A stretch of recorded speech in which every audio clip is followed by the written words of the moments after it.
So MLB The Show 22 drops on Friday this week, and there is a lot to do on the game when it launches. There are a lot of ways to earn cards in Diamond Dynasty and build your team, a lot of different things you could be doing, and it could be a little overwhelming at times. So since we are a few days out from release now, I thought what I would do is go into my in-depth process, how I like to tackle playing the game on launch, and give my tips to you whether it's your first go around on the launch of the game, or if you just want some good direction for playing the game no money spent.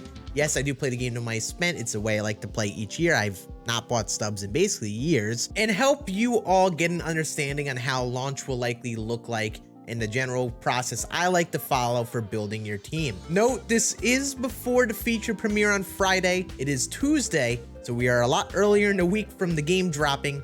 We'll likely find out some more details and info that I don't know of right now, but this is just meant to be a general framework that is a good rule of thumb to follow for the year. Being secure and having a plan on launch is a big deal because it helps you really build your team the right way throughout the year.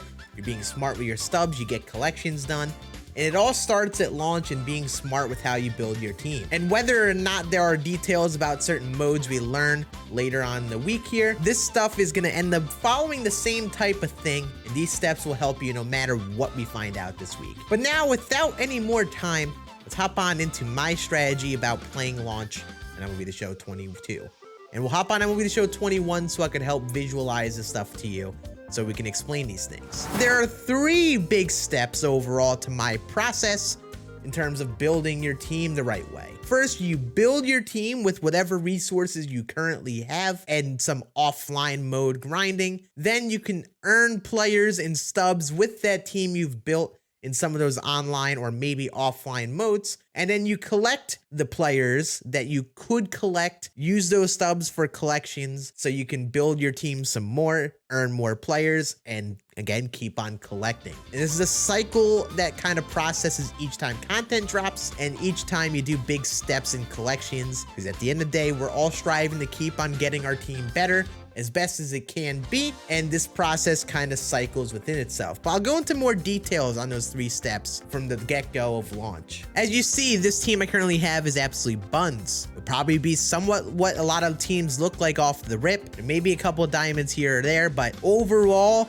your team is going to be very bad off the rip when you first hop into DD. So your goal should be to hop in and try to improve this team right away. And what we need to do is the basic things that maybe don't require a really good team. Go into those offline modes. Normally we'd have team affinity in previous years, but it seems like this process of earning team affinity style cards is a little different now since they are time limited and involve XP. So there may not be a direct grind with this, but at the end of the day, you're going to want to use these free to earn players on your team like how you would get for team affinity. Whenever you can earn players for free without buying them, that will be valuable to you. Also things like player programs, the monthly awards, tops now moments. Maybe there'll be some daily moment cards to earn. I'm not entirely sure. There'll be some offline modes and some basic things you could do to earn players, start building your team off the rip, and make those direct upgrades from this very bad team. Also, you'll have some packs. If you pre-ordered certain editions of the game, you have some packs, you'll have some stubs to spend. So if you have packs, make sure you open them, especially start building that team with those standard packs that you might have. You may want to wait to do those choice packs after the standard packs so you can now choose players based on who you don't have. But at the end of the day, start building that team with the resources you have. Maybe get a couple diamonds based off what you have, and now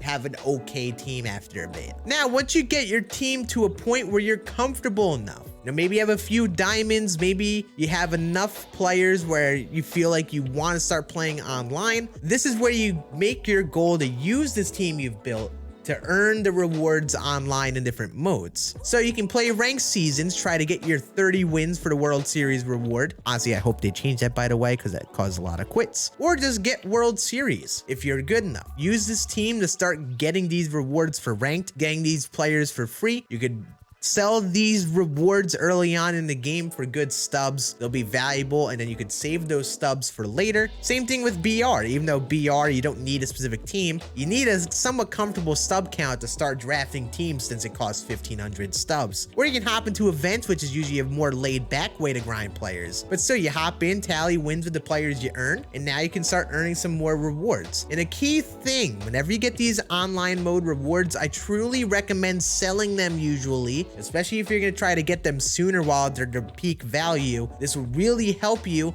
with building up that stub count, which we're going to use for the right players here for collections. Now we're in the collect process. Like I kind of just mentioned, our goal is to use the stubs that we build up over time, sell those rewards that we made online, and go and work on collections. The first big collections are the live series collections. Big thing with these, the live series players are valuable to use on your team, especially in the early game. You know, the early game diamonds are going to be nice to throw on your team. They'll help you build your team, but also the collection players are going to be really, really good. Like the division rewards are going to be top tier cards at this point in the game. The per team rewards may be okay dependent on the team. There are some good ones like the 90 Posada this year that would likely be valuable. And then the MLB and league collection rewards are 99 overalls and will likely be some of the only ones in the game. So if you can work on getting live series collections done as soon as possible, you can really get yourself a step ahead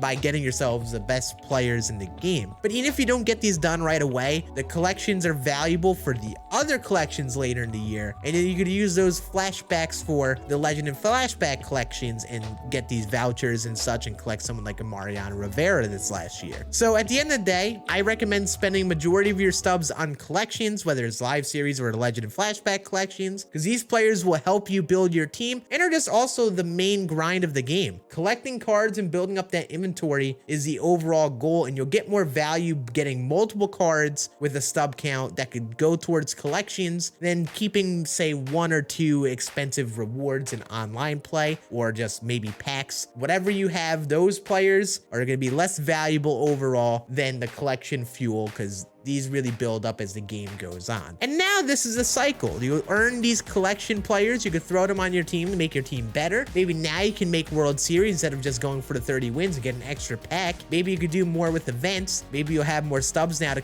work on the BR program and sell more of the rewards. Maybe you can go flawless after playing more online. And this is a continuous cycle. It's a constant cycle of building up your team, playing online with that team to try to earn more, and then earn those stubs and players to keep building your team, keep on trying new cards and having fun, but also working towards these collections for the long term, and overall is the general process. I know sometimes DD can be overwhelming, and on launch there's a lot that's going on, and I will be going into more detail on it when the game drops and we find out more details, giving my specific step-by-step then. But this is the gist of the process. You have to be smart with how you spend your stubs, how you build your team, and which players you pursue. If you do the wrong thing, you bite you in the butt, you'll be later for cards, and everyone wants to get these collections and get these players as soon as possible.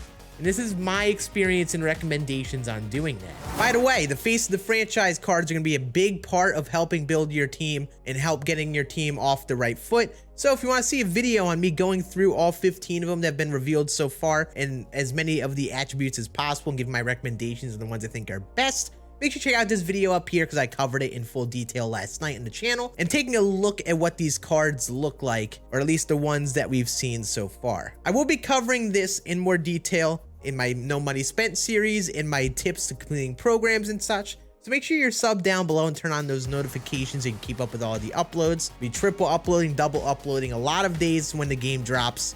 So make sure you are keeping up with all of those in just about 3 days now. But I appreciate you all watching. Make sure you swing by this Twitch stream, twitch.tv/scan, or let me know in the comments if you have any questions on things, and I'll try my best to get to them here. Appreciate you all watching, and I'll see you all again on next one. Deuces.